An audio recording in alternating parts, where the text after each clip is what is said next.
Salve, salve, excelência! Seja muito bem-vindo à resolução da peça aqui do exame 38 da OAB em Direito Penal. Vem comigo que eu vou te mostrar que não é nenhum bicho de sete cabeças e que se você adotar o meu método Sandi, você vai ver que é muito simples de você resolver uma questão como essa. O que é que eu vou fazer aqui?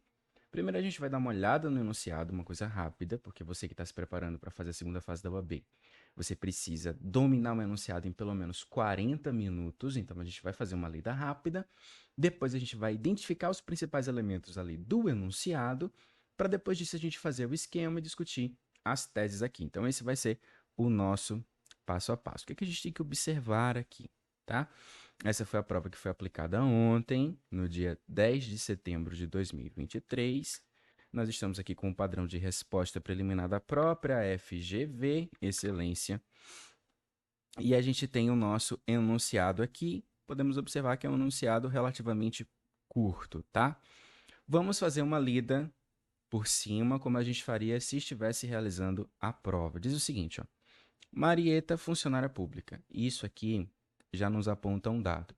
Já está falando de crime próprio, crime que só funcionário público pode praticar, por exemplo, crime de peculato, tá? Então, quando o enunciado traz aqui funcionária pública, você já deve estar atento à questão dos crimes em espécie, tá? De crime próprio. Então, funcionária do Instituto Nacional do Seguro Social, INSS. Por ser uma autarquia federal, muito provavelmente nós vamos ter uma competência aqui da Justiça Federal. Isso você já vai observando. Foi condenada por infração ao artigo 313-A do Código Penal. Esse é um dado importante porque nós estamos diante de um crime próprio que é a inserção de dados falsos ou fraudulentos, tá? Em algum sistema. Bom, o próprio enunciado já vai nos dizer aqui, ó. Então ela foi condenada, olha, eu já tenho uma condenação. Processo é linha do tempo. Então eu tenho o fato.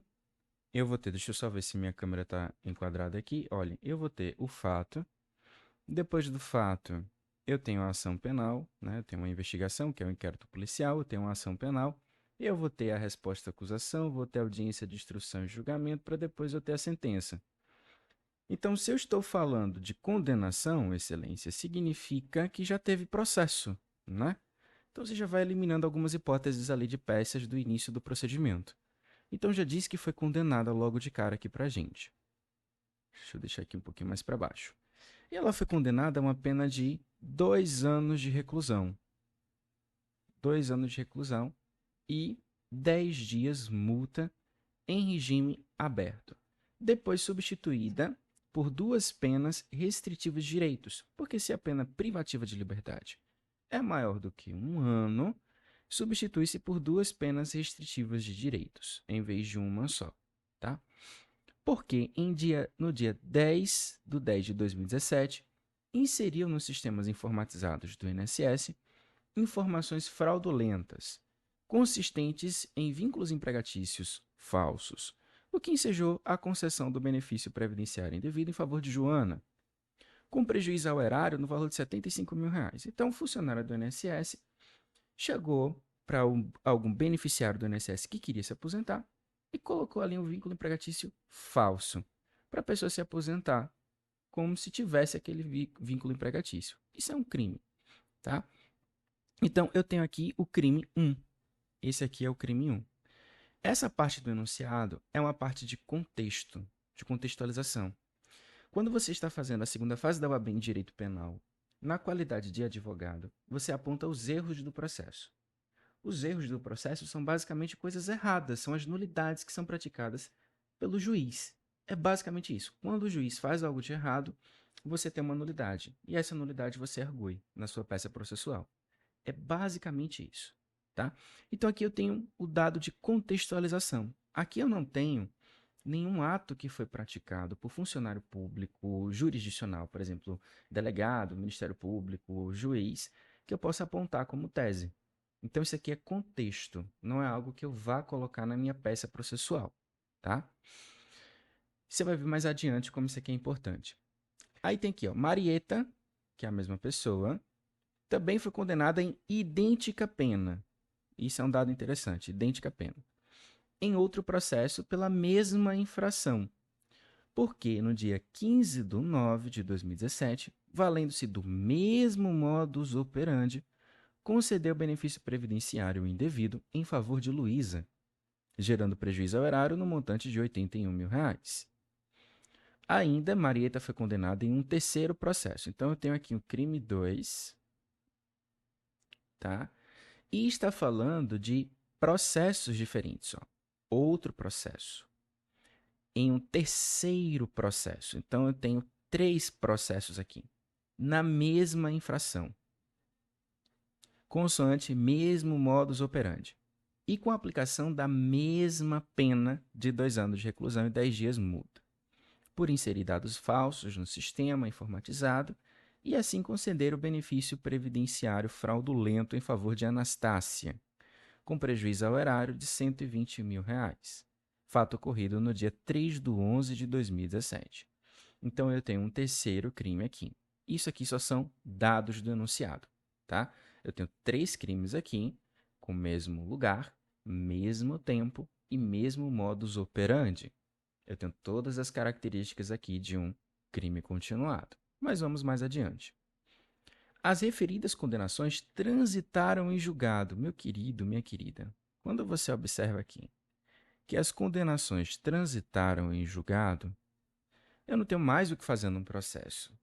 Eu só posso discutir aqui habeas corpus, que nunca caiu na segunda fase penal, por ser remédio constitucional, e revisão criminal. Para mexer nos processos de conhecimento, eu só vou ter habeas corpus e revisão criminal. Então, se transitou em julgado, e não é algo de se mexer nos processos de conhecimento, quanto a materialidade, a autoria, um abolício criminis, enfim, uma alteração legislativa, eu vou estar na fase de execução penal. Tá? Então, se falou que transitou em julgado, para mexer no processo de conhecimento, eu vou ter só revisão criminal ou habeas corpus. Tirando isso, é processo de execução. O que a OAB cobra em processo de execução é agravo em execução. Tá? Então, vamos lá. As referidas condenações transitaram em julgado nos dias 10/11, 21/11 e 2/12, respectivamente. Isso aqui é importante, porque eu estou falando do 1, do 2 e do 3. Então, eu tenho que fazer a ligação. Esse aqui é do crime 1, esse aqui é do crime 2 e esse aqui é do crime 3. E todas elas substituíram as penas privativas de liberdade por 2 restritivas de direitos. Marieta não possui outros processos em sua folha de antecedentes criminais. Quando ele está falando isso aqui, não possui outros processos em sua folha de antecedentes criminais, quer excluir qualquer possibilidade de reincidência, tá? De você presumir que havia alguma outra condenação que justificasse a reincidência. Então, ele está fechando ali, delimitando o enunciado para você não inventar a tese que não existe. Isso daqui também é contextualização do enunciado, tá? Aí aqui é que vem os probleminhas. É aqui que você tem que se preocupar com o que você vai alegar, porque é a partir daqui que eu tenho os erros do judiciário no processo criminal. O que eu digo é o seguinte: o advogado criminalista que atua na sede de defesa, ele aponta os erros do processo. Isso significa que, se o delegado fizer o que tem que fazer, o promotor fizer o que tem que fazer e o juiz fizer o que tem que fazer, o advogado não tem o que fazer. Então, quando você está na segunda fase da UAB em Direito Penal, você tem que observar o que os servidores jurisdicionais fizeram de errado para você apontar. E é aqui que eu deixo de falar de Marieta e começo a falar do que o juiz de execução fez errado. Então, eu tenho aqui, ó. As cartas de execução de sentença foram tombadas ao juízo de execução da Vara Criminal Alfa. Então, eu já tenho aqui a competência ó, da Justiça Federal, Vara Federal Criminal de Alfa. Eu já tenho o endereçamento aqui, ó. Acabou, não preciso fazer diferente. Vinculado ao Tribunal Regional Federal da 10ª região. Isso é um dado falso, né? É só para fins de prova mesmo, porque nós só temos 5 TRFs. Só vai até a 5ª região, o enunciado colocou até a 10ª, né? Em datas próximas. Aí o juiz começa a fazer as coisas erradas aqui, ó. O juízo, à luz das 3 cartas de execução definitivas, proferiu decisão somando as penas, na forma do artigo 69 do concurso material de crimes, fixando o total de 6 anos de reclusão, em regime fechado. considerando que houve reincidência de Marieta, quando da realização do segundo e terceiro fato, após já ter realizado o primeiro ato delituoso. Quanto à pena de multa, promoveu readequação, consoante proporcionalidade à nova pena privativa de liberdade fixada, estabelecendo em 90 dias multa. Determinou a conversão da pena restritiva de direito em privativa de liberdade e expediu mandado de prisão para o início do cumprimento das penas. Mandado de prisão. Vamos ver, ó. O que o juiz de execução fez de errado? Vamos de novo aqui. Eu vou apagar para poder ficar mais fácil. É isso que você tem que observar, tudo que ele fez aqui, ó. A gente já sabe que está no juízo de execução, então só vou marcar aqui os erros. À luz das 3 cartas de execução definitiva, proferiu a decisão somando as penas na forma do artigo 69 do Código Penal. Esse é o primeiro erro, ele não tinha que somar as penas. Ele tinha que aplicar o crime continuado. Aplica a pena do primeiro crime, considera os demais como continuação do primeiro, e aí eu aplico um aumento de pena, lá do artigo 71 do Código Penal. E aí ele vai fixar uma pena de 6 anos de reclusão. A gente tem que diminuir o valor dessa pena.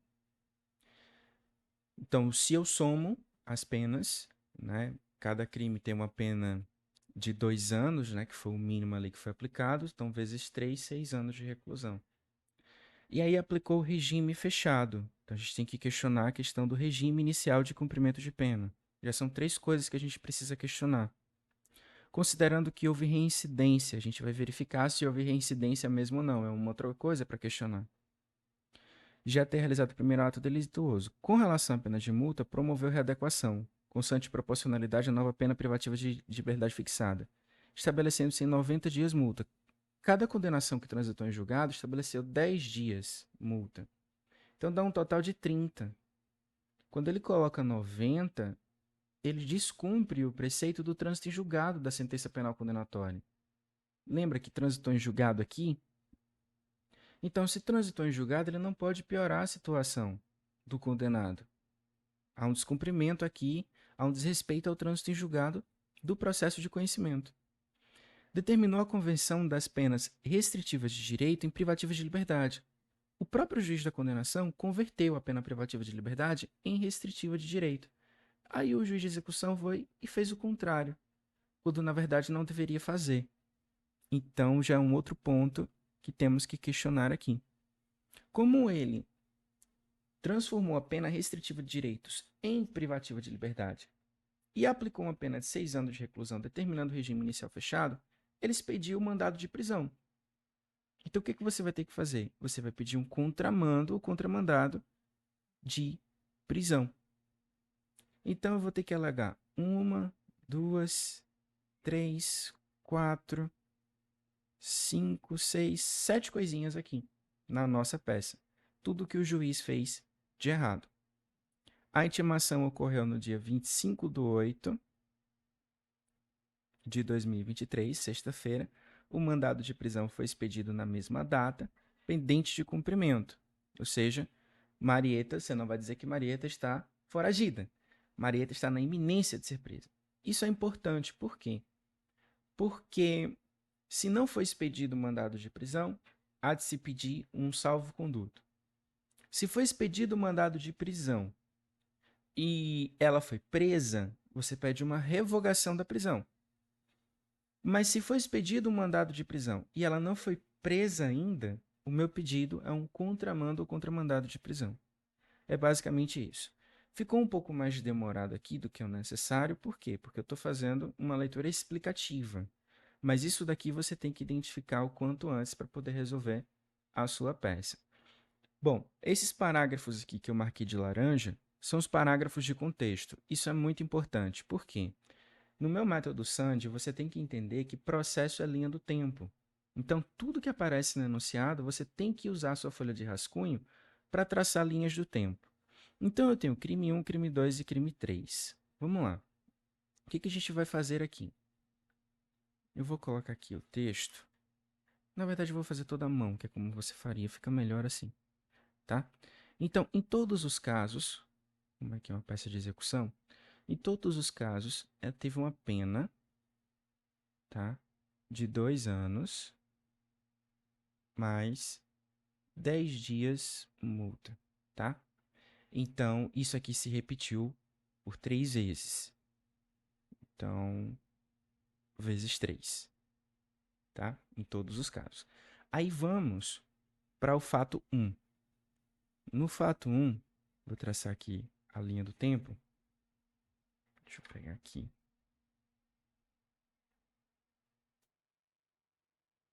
Para aqui essa linha. Que é a linha do tempo. O que, que a gente vai fazer? A gente vai olhar aqui, ó. No dia 10 de 10 de 2017, ela praticou o fato. Então, eu tenho o fato aqui. Todos foram em 2017. Então, eu vou colocar aqui dia 10 do 10. Não foi isso? 10 de 10 de 2017. Esse fato aqui, ele transitou em julgado no dia 10 de 11 de 2022. Então, vamos colocar aqui. 10 de 10 de 2017.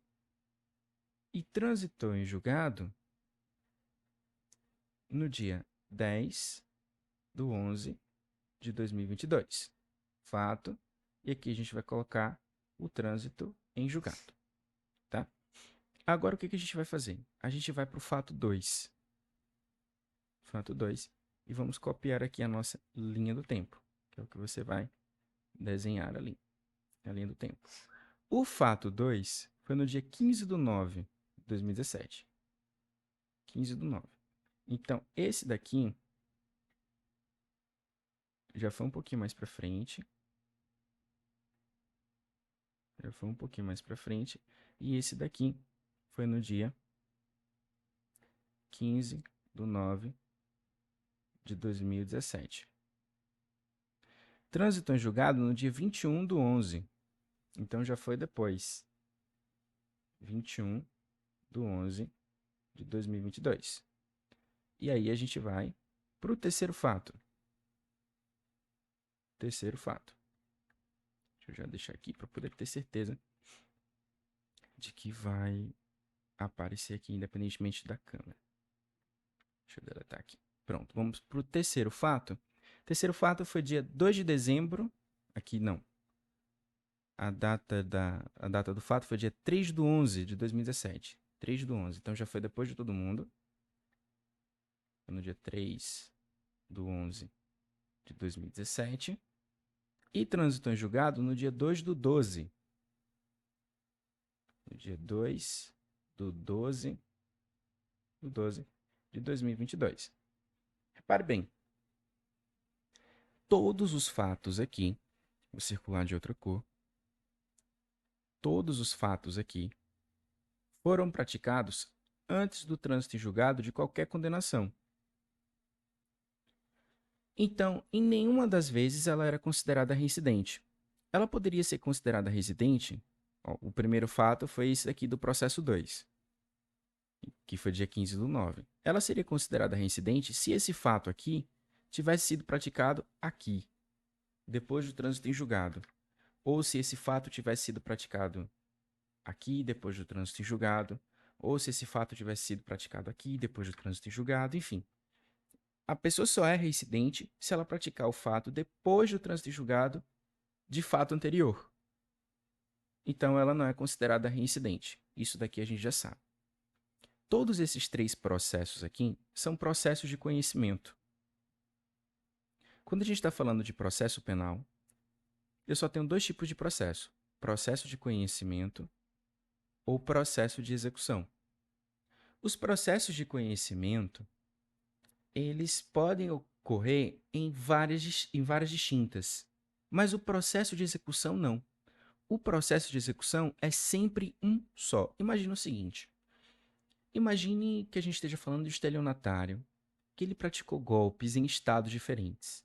Então, ele praticou o golpe em Sergipe, Alagoas, Pernambuco, Bahia, etc. Se o processo de execução correr cada um em um estado diferente, ou seja, se não houver comunicação entre os estados, ele vai ser considerado foragido para um, cumprindo pena para outro, em livramento condicional para outro. E vai virar uma bagunça a execução penal. Na verdade é essa. Por quê? O sujeito só tem uma liberdade a ser cerceada, né? Ele só tem uma liberdade a ser cerceada. Então, todos os processos de conhecimento têm que ser reunidos em um único processo de execução, que é o que acontece. É importante você saber disso e ter essa noção por quê? Aqui, vou traçar aqui, que é o processo de execução.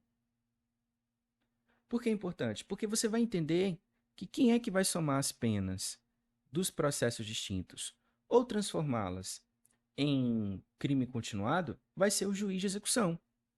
Então, o juiz de execução, ao se deparar com essas três condutas aqui, com o mesmo lugar, tempo, mesmo modus operandi, mesma vítima que é o INSS, em vez de somar as penas, que foi o que ele fez, aplicou 6 anos de reclusão, então ele somou as penas e aumentou a pena de dias multa, né, que era para ser 30 dias ali, ele colocou 90, era para ele aplicar o crime continuado. Então ele tem que colocar aqui, ó, o crime continuado, que eu vou ter uma pena de 2 anos mais o aumento, mais o aumento do artigo 71, do Código Penal. É isso que tem que ser feito. Partindo disso daqui, o que acontece? Partindo disso daqui, eu já vou questionar o regime inicial de cumprimento de pena, que em vez de ser fechado, ele iria para o aberto, tá? Dizer que não configura reincidência, justamente, né, por ele não ter nenhum fato praticado depois do trânsito em julgado, para justificar o regime aberto. Como eu aplico o crime continuado, a pena sai de 6 anos, que ele somou, para 2 anos, né? Caso ele não considere a remoção da reincidência, de forma subsidiária, eu vou pedir o quê? O semiaberto. Não preocupa não que eu vou colocar tudo certinho aqui para você. O regime semiaberto. Com relação à pena de multa, o que você vai fazer? Você vai pedir, com base no 72, para a multa ser exasperada. Tem jurisprudência do STJ que afirma que ele pode aplicar somente uma pena de multa nesse caso, né? Não precisa nem exasperar. Mas colocar uma nova pena maior do que a do trânsito em julgado, do processo de conhecimento, é desrespeitar o trânsito em julgado do processo de conhecimento. Então, pelo menos somar ali as penas de multa, já que elas podem ser aplicadas de forma sucessiva, né? Então, excelência, é basicamente isso. Daí você vai protocolar no último dia do prazo. O prazo vai ser de 5 dias, conforme o RESE, tá? Conforme o RESE. Acho que vai dar dia 1º de setembro o prazo. E fazer a formalidade ali das peças, tá? Então vamos lá. Quando a gente está falando de uma decisão, porque foi o juiz de execução, isso aqui foi o juiz de execução, que proferiu essa decisão de somar as penas, mudar os dias multa, né, de 30 ele colocou para 90, porque ele recalculou, tirou a pena restritiva de direitos, colocou em privativo de liberdade, regime inicial, né, fechado. Então, como foi uma decisão do juiz, eu vou ter que recorrer dessa decisão do juiz para o tribunal. Como é o juiz federal, é o Tribunal Regional Federal, o enunciado colocou da 10ª região. Então, é um recurso. Esse recurso é o agravo em execução, que é o recurso que a gente tem no processo de execução. Não tem muito o que se questionar. Então, o que a gente vai fazer aqui? Quando a gente está falando de recurso, a gente vai ter a peça de interposição, tá? É a interposição, mais a peça das razões.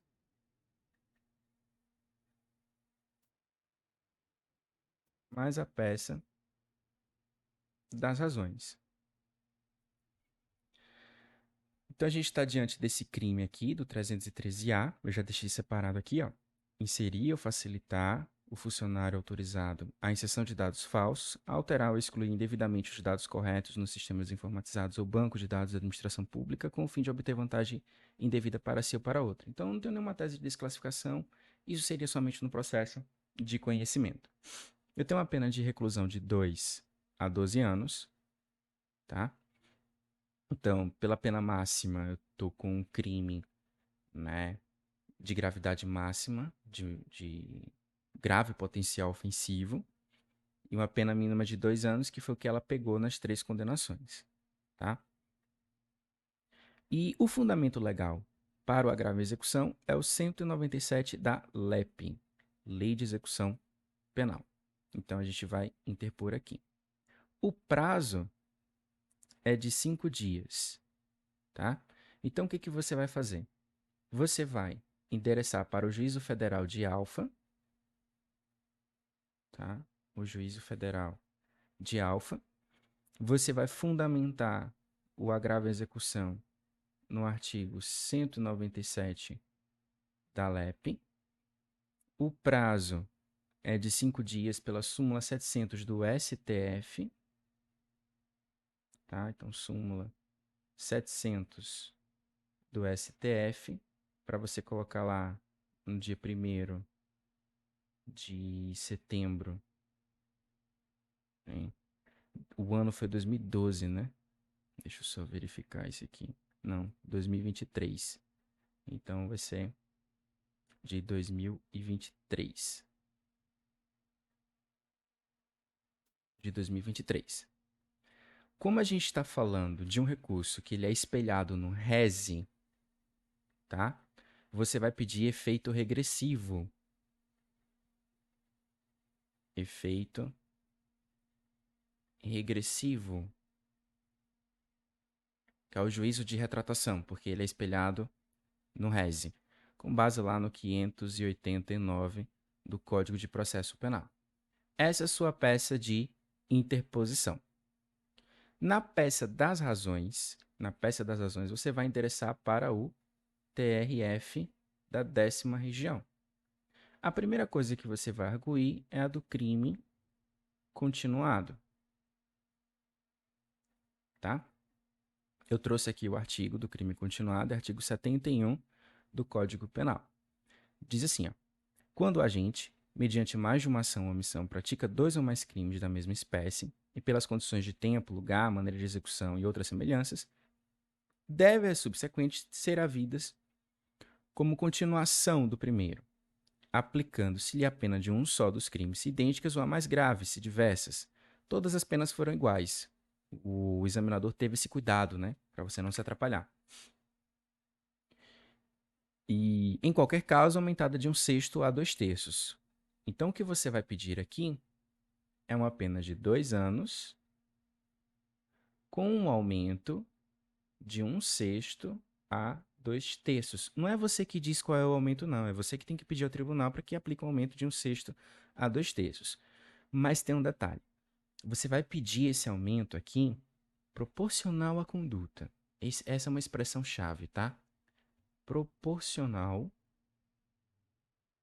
à conduta, tá? O que acontece é o seguinte, não é você, enquanto advogado ou examinando, que vai dizer qual é o aumento. Se o aumento é de 1/6, de 2/3, da metade, porque está entre os dois ali, né? Não é você que determina o quanto exatamente vai ser aumentado, vai ser o órgão jurisdicional, no caso aqui o Tribunal Regional. Mas você vai pedir que esse aumento seja proporcional à conduta, tá? É como se dissesse aumente no mínimo. E o que você vai pedir é o seguinte, que ele vá para o regime aberto, com base no artigo 33, parágrafo 2º, linha C, do Código Penal. O condenado não reincidente cuja pena seja igual ou inferior a 4 anos, então a pena de 2 anos, mais o aumento máximo de 2/3, né, não passa de 4 anos. E a Marieta não é reincidente, então cabe o regime aberto. Então você vai pedir o regime aberto. Crime continuado, regime aberto, é isso que você vai pedir aqui. No que diz respeito às penas restritivas de direitos, né, não cabe a reconversão, né, da pena restritiva de direitos em privativa de liberdade, por causa do 69, parágrafo 2º. Quando forem aplicadas penas restritivas de direitos, o condenado cumprirá simultaneamente as que forem compatíveis entre si e sucessivamente as demais. Então, não há que se falar em reconversão da pena restritiva de direitos em privativa de liberdade. Por quê? Porque todas essas penas de 2 anos, que foram 3 que foram aplicadas, foram substituídas por 2 penas restritivas de direitos, ou seja, 6 penas restritivas de direitos. E elas, por serem idênticas, são compatíveis entre si. Então, se elas são compatíveis entre si, elas podem ser cumpridas simultaneamente, já que são compatíveis entre si, por serem idênticas. Você nem precisa saber quais são. O enunciado fala que são idênticas, que foram as mesmas condenações. E se não forem compatíveis entre si, elas são cumpridas sucessivamente, tá? E aí você vai dizer que cabe o regime aberto, por quê? Porque ela não é reincidente. Não é reincidente. Não tem reincidência. A gente viu isso aqui no esquema. Ela seria reincidente se algum fato tivesse sido praticado depois do trânsito em julgado de fato anterior, né? Então ela não é reincidente. Por ela não ser reincidente, você tira essa reincidência e pede o regime aberto. Então aqui, ó, o fundamento é o artigo 63 do Código Penal. Verifica-se a reincidência quando o agente comete novo crime depois de transitar em julgado a sentença que, no país ou no estrangeiro, tenha condenado por crime anterior. Isso não aconteceu. Aí o que, que acontece?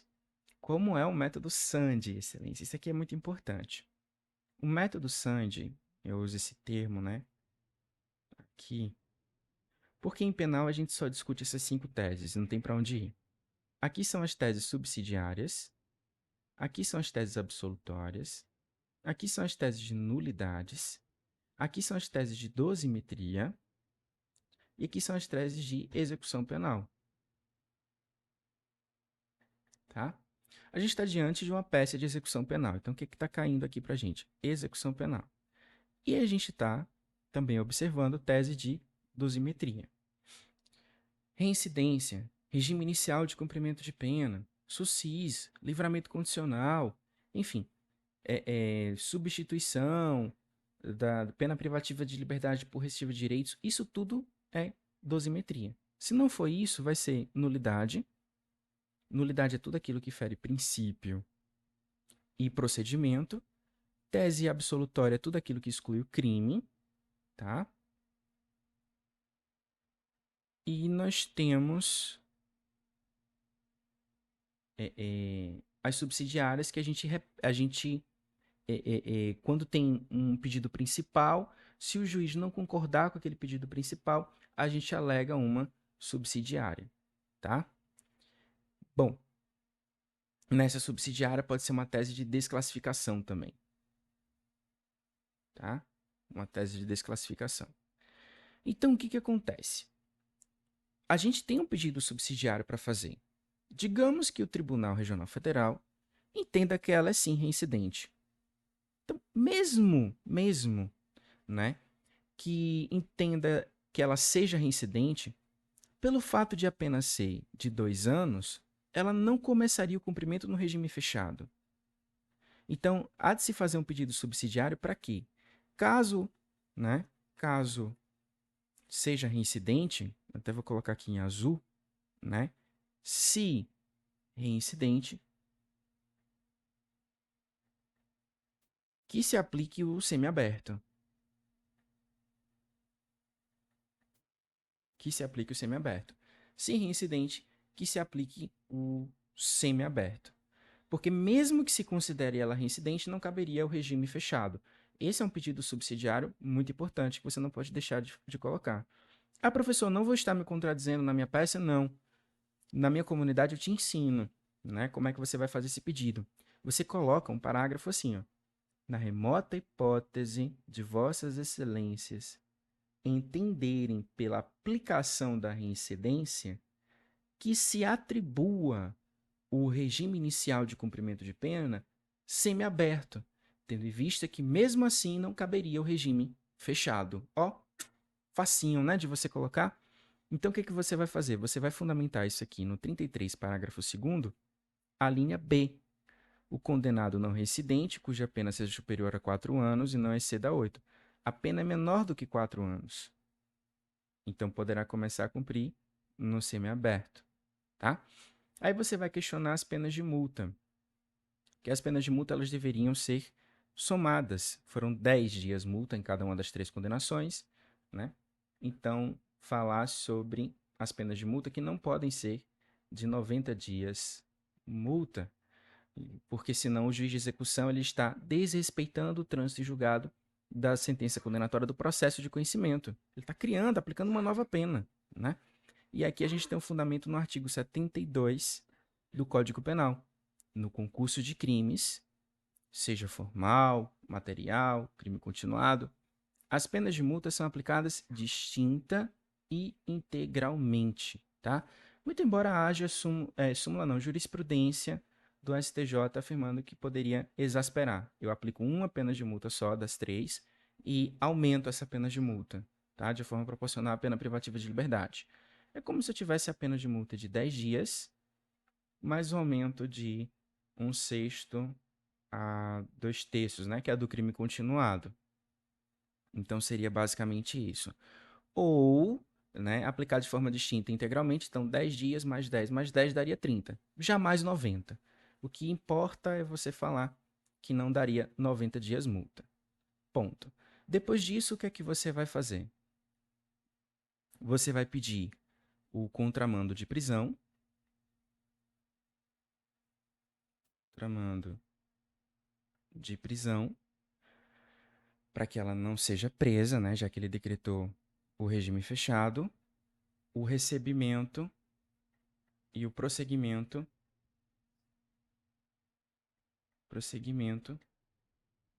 do recurso.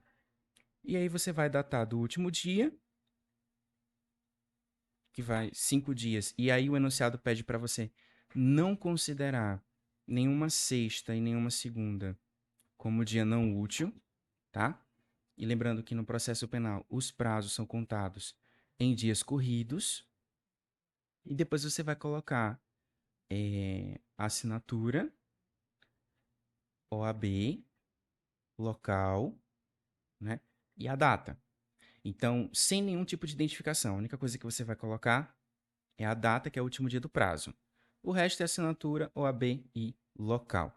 Porque se você colocar a identificação, você tem a sua peça zerada.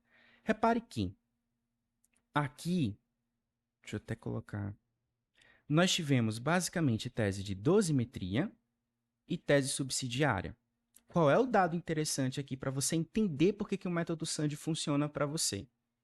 Se você parar para analisar, tirando essa parte da peça de interposição que você precisa identificar que a gente está diante de um processo de execução, então é uma peça de agravo em execução, você não precisa saber nada de processo. Você não precisa saber nada de crimes de espécie. A única coisa que você precisa dominar de fato aqui é parte geral do Código Penal e aquilo que você estuda na graduação em Penal 2. Então, 95% dessa peça aqui tá em teoria das penas. Tá lá no título 5, reparem. Título 5 da parte geral do Código Penal. Tá tudo lá. Crime continuado, regime inicial de cumprimento de pena, reincidência e multa. Tudo o que foi arguído aqui nessa peça tá naquela parte ali. Então você não precisa estar se debruçando muito em crimes em espécie. Você não precisa estar se debruçando muito sobre processo, porque tema de processo penal diz respeito a nulidades, que é o que você argui em preliminar de peça. E aqui você só precisa dominar princípios e procedimento para apontar o que está de errado, que é a nulidade. Todas as outras teses estão basicamente no direito penal parte geral. Crimes espécie, que é a maior parte ali do Código Penal, é só para tese de desclassificação.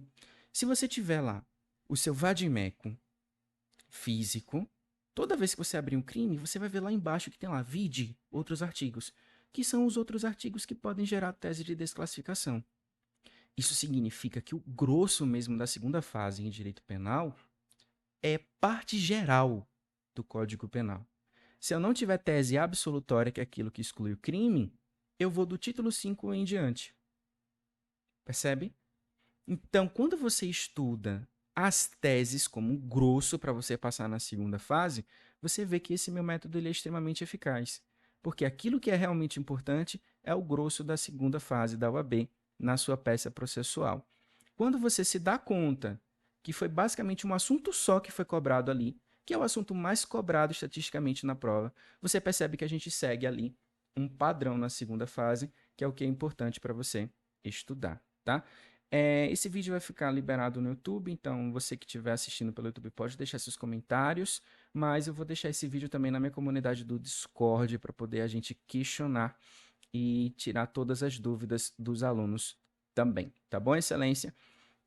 Eu vou ficando por aqui e a gente se vê lá dentro da comunidade no Discord. Um forte abraço para você. Até o nosso próximo encontro. Tchau, tchau.